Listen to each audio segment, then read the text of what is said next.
BSNL बना जियो का बाप। एयरटेल और जियो की होगी अब छुट्टी। भारत ने उठाया बड़ा कदम, हिल गया पूरा टेलीकॉम सेक्टर। 140 करोड़ भारतीयों को फ्री में इंटरनेट देने की हुई बड़ी प्लानिंग।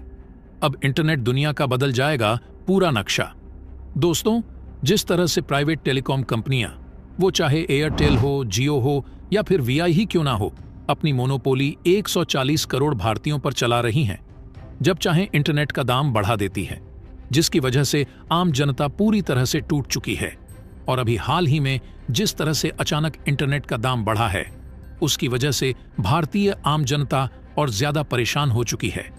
और ये टेलीकॉम कंपनियों ने लोगों को इस तरह अपने जाल में फंसा रखा है कि उस जाल से निकलना लोगों के लिए नामुमकिन हो चुका है। लोग इतना ज्यादा एडिक्ट हो गए हैं कि इंटरनेट के बिना एक सेकंड भी नहीं रह सकते। और यही मजबूरी का फायदा टेलीकॉम कंपनियां उठा रही हैं। लेकिन अब इन प्राइवेट टेलीकॉम कंपनियों को मार्केट से छुट्टी करने के लिए भारत की सरकारी टेलीकॉम कंपनी, जिसका नाम है बीएसएनएल, मैदान में कूद पड़ी है।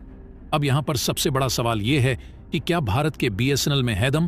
क्या बीएसएनएल बन सकता है भारत के इंटरनेट डेटा की दुनिया का बादशाह? एयरटेल जियो का मार्केट क्या बीएसएनएल खा सकता है? दोस्तों, यह बात सुनने में आपको अजीब लग रही होगी, क्योंकि बीएसएनएल से ज्यादा एक्सपेक्टेशन आज के भारतीयों को नहीं है। बीएसएनएल ने अपनी सर्विस हमेशा लोगों को खराब ही दी है। नेटवर्क इशू हमेशा देखने को मिला है, इसलिए इस तरह का सोचना स्वाभाविक है। लेकिन दोस्तों, मार्केट में हुई है कुछ ऐसी खलबली जिसके बाद बीएसएनएल फिर से ट्रेंड करने लगा है। बीएसएनएल नया जियो बन सकता है, लेकिन उसके सामने कुछ चैलेंज आने वाली हैं। आज के इस वीडियो में समझेंगे किस तरीके से मोबाइल कंपनियां लंबा पैसा चूसने की फिराक में हैं हम मोबाइल यूजर्स से, और कैसे बीएसएनएल हमको इस परेशानी से उबार सकता है और देश के लिए बड़े पैमाने पर रिसोर्सेज और रेवेन्यू जनरेट कर सकता है। तो दोस्तों, पूरी खबर क्या है जानेंगे इस वीडियो में। लेकिन उससे पहले बीएसएनएल के इस काम के लिए इस वीडियो पर एक लाइक तो बनता है। फटाफट वीडियो को लाइक कर दीजिए। दरअसल दोस्तों, कुछ समय पहले एक खबर सामने निकल कर आई थी, आपने सुनी होगी। भारत की प्रमुख टेलीकॉम कंपनियां एयरटेल, जियो और वीआई, जो अपना अच्छा खासा फीस लेते थे, जो टैरिफ लेते थे, उसे बढ़ा दिया था। मतलब डेटा महंगा, फोन का रिचार्ज महंगा, यानी कि 10% से 27% तक की वृद्धि। जरा सोचिए, 27% तक वृद्धि आपके टैरिफ चार्जेस, यानी कि जो रिचार्ज 100 रुपए का मिल रहा था, अब वो 127 का मिल सकता है। अब सवाल ये उठता है कि आखिर इन कंपनियों ने अचानक अपनी प्राइसेस क्यों बढ़ा दी? इसके पीछे की असल वजह क्या है?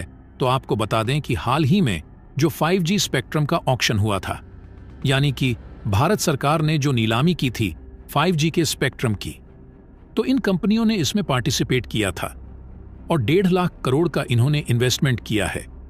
अब बारी आ चुकी है उस इन्वेस्टमेंट की उगाही करने की, और इन कंपनियों ने एक बेहतरीन प्लान बनाया, एक ऐसी टर्मिनोलॉजी बनाई इन पैसों को वसूलने का आम जनता से। यानी इन्होंने इन्वेस्टमेंट किया और इसका भुगतान अब कस्टमर्स को करना पड़ेगा। दरअसल दोस्तों, इन कंपनियों ने जिस टर्मिनोलॉजी को अपनाया है उसका नाम है ARPU, यानी एवरेज रेवेन्यू पर यूजर। यानी एक व्यक्ति से एवरेज कितना कमा लेती हैं कंपनियां। तो जरा आंकड़ा सुन लीजिए। अगर जियो की बात करें तो जियो 181 रुपए प्रति यूजर कमाता है, एयरटेल 209 रुपए प्रति यूजर कमाता है, वीआई का थोड़ा कम है, यानी 135 रुपए। तो दोस्तों, एयरटेल ने टारगेट रखा है, जो 209 रुपये ले रहा है, वह कम से कम उसका एवरेज रेवेन्यू पर यूजर जो है वह 300 हो जाए। अब बाकी कैलकुलेट कर लीजिए, जियो कितना बढ़ाएगा और वीआई कितना बढ़ा सकता है। तो अब मार्केट से उगाही शुरू हो चुकी है। कंपनियां अब जो सर्विसेज दे रही हैं उसकी एवज में पैसा लेना बड़े पैमाने पर शुरू करने वाली है। वहीं देखा जाए तो जो यूजर इस्तेमाल करते हैं उनका बेस बड़ा नहीं हो रहा है, लेकिन नए मोबाइल यूजर निकलकर कम मात्रा में आ रहे हैं। जैसे आज से 10 साल पहले होता था, उससे स्पीड अब कम हो गई है। ऑलमोस्ट सभी के पास मोबाइल पहुंच चुका है, तो यूजर बेस नया नहीं बन रहा है।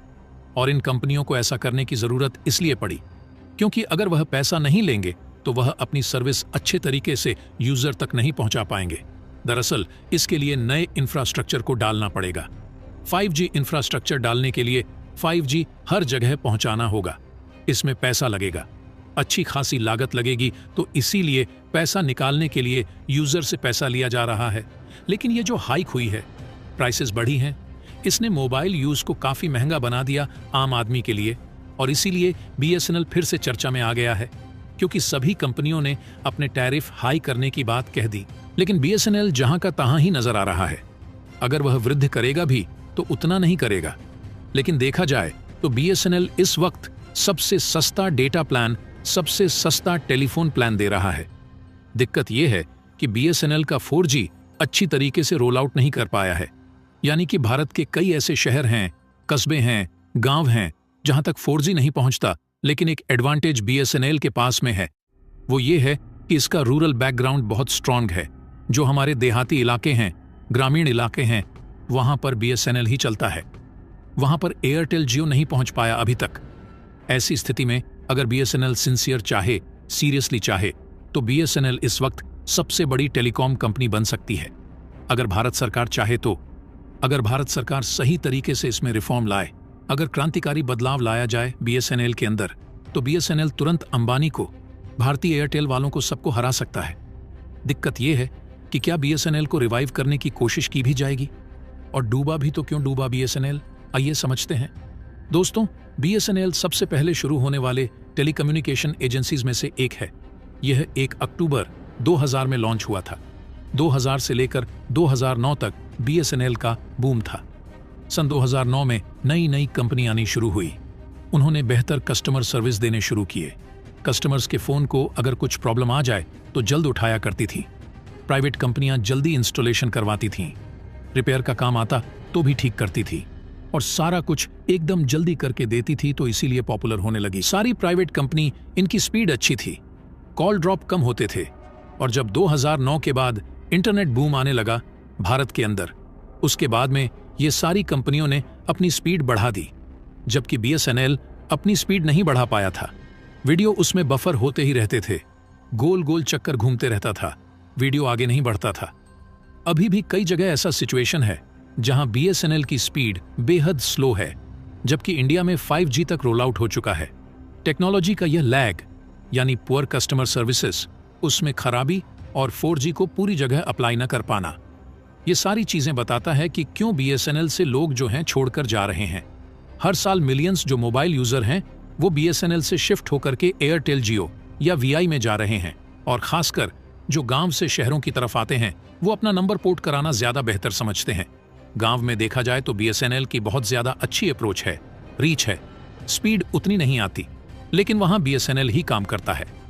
ऐसे कई इलाके अब बीएसएनएल ने प्लान किया है कि सन 2024 तक सभी तक वह 4G स्पीड पहुंचा देगा, और 2025 तक वह फायद पहुंचाने की कोशिश करेगा। अगर ऐसा होता है और इसमें खरा उतरता बीएसएनएल, तो डेफिनेटली लोग बीएसएनएल की तरफ शिफ्ट हो सकते हैं। लेकिन फिर वही बात आ जाती है, प्रॉपर स्पीड अगर नहीं दे पाया, 4G बोलने के बाद भी नहीं दे पाया, 5G बोलने के बाद भी नहीं दे पाया, कंज्यूमर्स की प्रॉब्लम को कॉल सेंटर वाले जल्दी फिक्स नहीं कर पाए, तो ऐसी स्थिति में बीएसएनएल आगे नहीं बढ़ पाएगा। लेकिन इस समय बीएसएनएल के पास गोल्डन अपॉर्चुनिटी है, जहां सारी प्राइवेट कंपनी ने अपनी प्राइस को बहुत ज्यादा बढ़ा दिया। लोगों को ज्यादा डेटा इस्तेमाल करने की आदत पड़ चुकी है, तो उन्हें ज्यादा पैसा खर्च करना पड़ेगा, यानी लोग काफी दिक्कत में हैं। तो ये लोग रोल बैक कर सकते हैं बीएसएनएल की तरफ।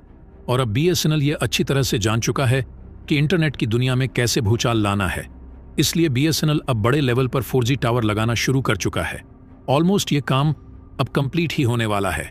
इससे देश के बड़े एरिया तक बीएसएनएल का 4G नेटवर्क पहुंचने की राह आसान हो जाएगी। खास बात है कि बीएसएनएल जहां भी अपने नेटवर्क को अपग्रेड कर रही है, उसे भविष्य में 5G में बदलना आसान होगा। बीएसएनएल उन ग्रामीण इलाकों में 4G सर्विसेज को पहुंचाना चाहती है जहां किसी और कंपनी की सर्विस नहीं पहुंची है। मकसद उन इलाकों तक कनेक्टिविटी पहुंचाना है जो सुविधाओं से पीछे हैं, जो यूजर्स अभी 2G और 3G नेटवर्क से जुड़े हैं, उन्हें 4G नेटवर्क पर लाया जाएगा।